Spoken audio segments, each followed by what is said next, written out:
Bem-vindo ao audiobook de Alice no País das Maravilhas. Nessa versão especial apresento a tradução de Monteiro Lobato, um dos maiores autores da literatura brasileira, em uma obra que está em domínio público. A sequência completa está na descrição do vídeo para que você possa seguir essa aventura do começo ao fim. Capítulo 6 – Porquinho e Pimenta.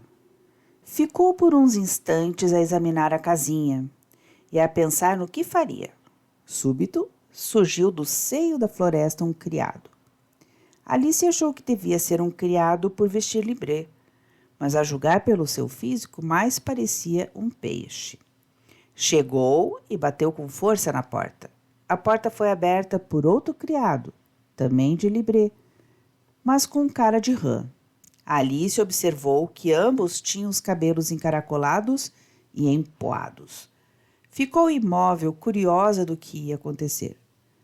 O criado peixe tirou debaixo do braço uma enorme carta quase do tamanho dele e entregou-a ao outro, dizendo em tom grave: da parte da rainha para a senhora duquesa.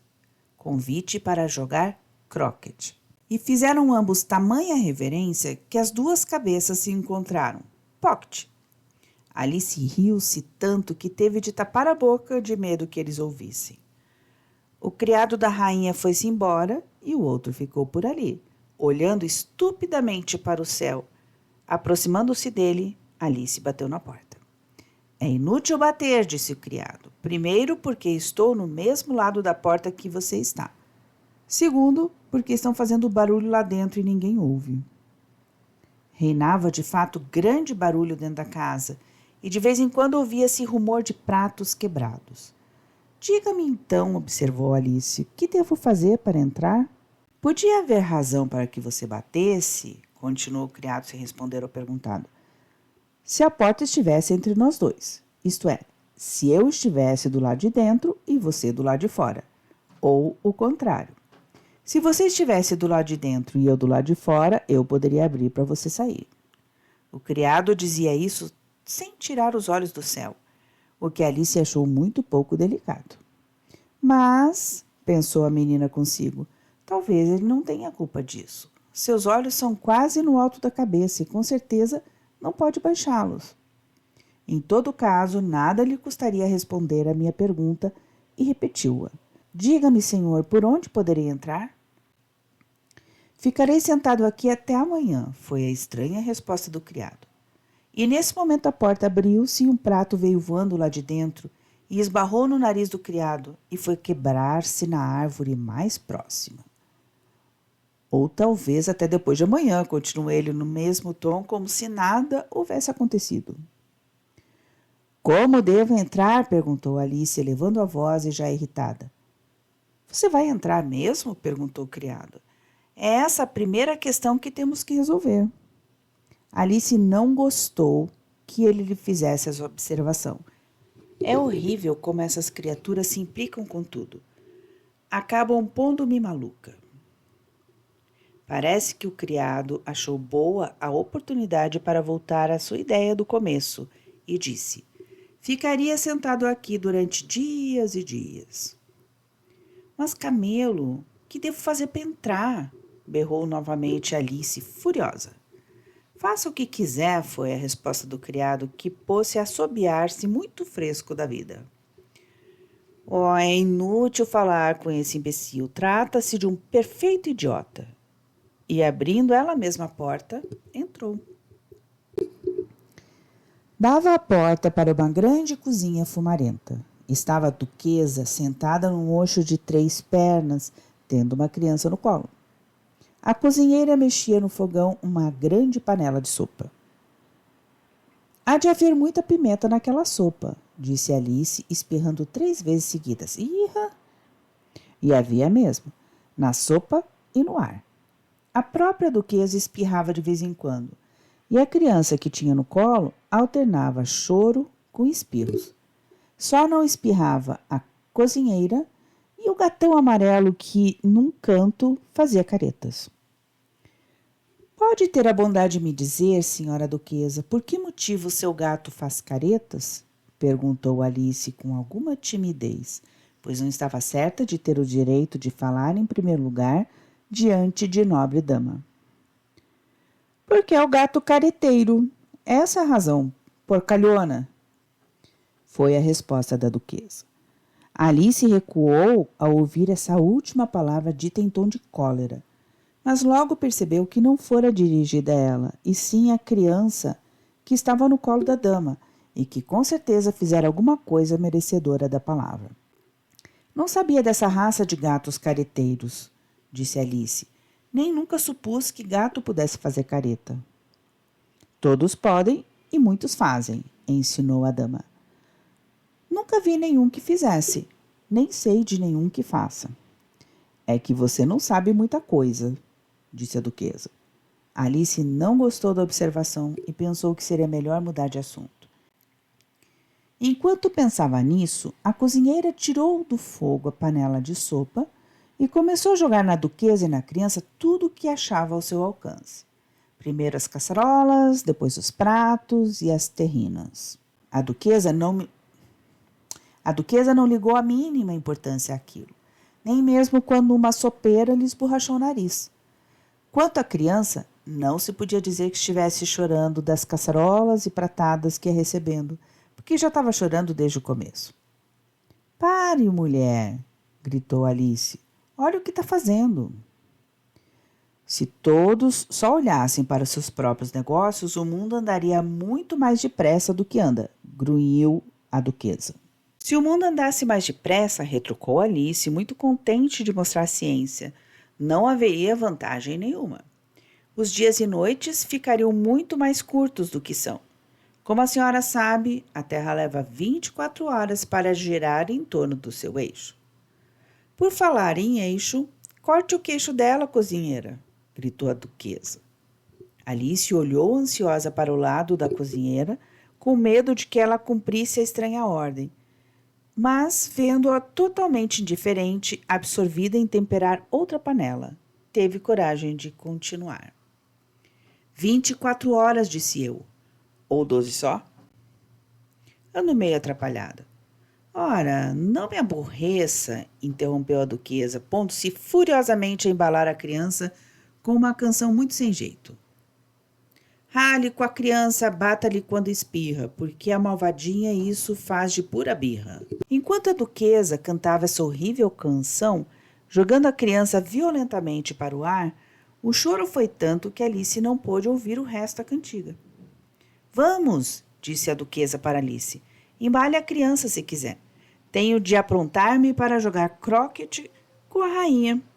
E sem esperar a resposta, jogou a criança nos braços de Alice como se fosse um pacote de qualquer coisa. E em seguida, retirou-se da cozinha. A cozinheira tirou-lhe com a frigideira a cara, sem conseguir acertar. Alice pegou a criança com alguma dificuldade, porque era um ser de formato muito fora do comum. Parecia um peixe-estrela, todo cheio de pernas e pontas. A criaturinha urrava como se fosse locomotiva, e tanto se remexia que por um triz Alice não a deixou cair por terra. Logo, porém, descobriu como segurar a criança e levou-a correndo para fora da casa. Se não a tiro daqui, com certeza a matam em 2 ou 3 dias. Essas palavras foram ditas em voz alta, e a criança, que havia parado de espirrar, grunhiu como em uma resposta. Fique quieta, gritou Alice. Não meta o bedelho em conversa dos mais velhos. A criança grunhiu novamente, e Alice examinou a cara pela primeira vez.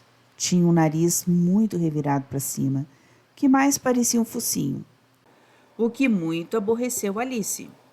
Além do mais, aqueles grunhidos suspeitos. Quem sabe se não foram grunhidos e sim soluços? Pensou a menina, examinando os olhos da criança para ver se estavam molhados de lágrimas. Não estavam. Não havia chorado.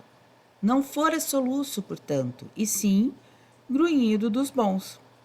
Alice fez uma carranca e disse-lhe: se você vai transformar-se num porquinho, então não conte mais comigo. Veja lá. A pobre criatura soluçou novamente, ou grunheu. Era impossível distinguir. E houve uma pequena pausa. Alice pôs-se a refletir no que faria dela ao chegar em casa.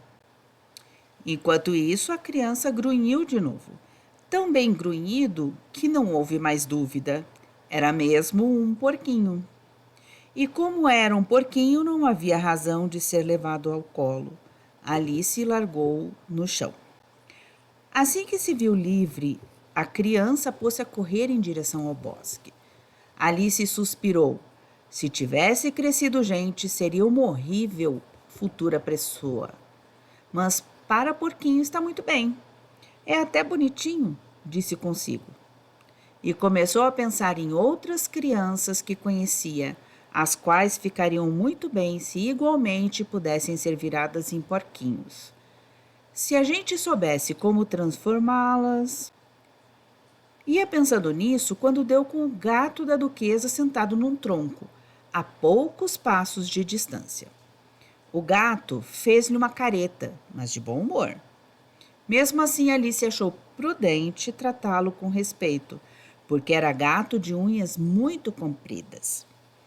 Gatinho careteiro, disse ela com timidez, não sabendo se o gato gostava que o chamassem assim. Vendo que não se zangava, aventurou-se a concluir a frase.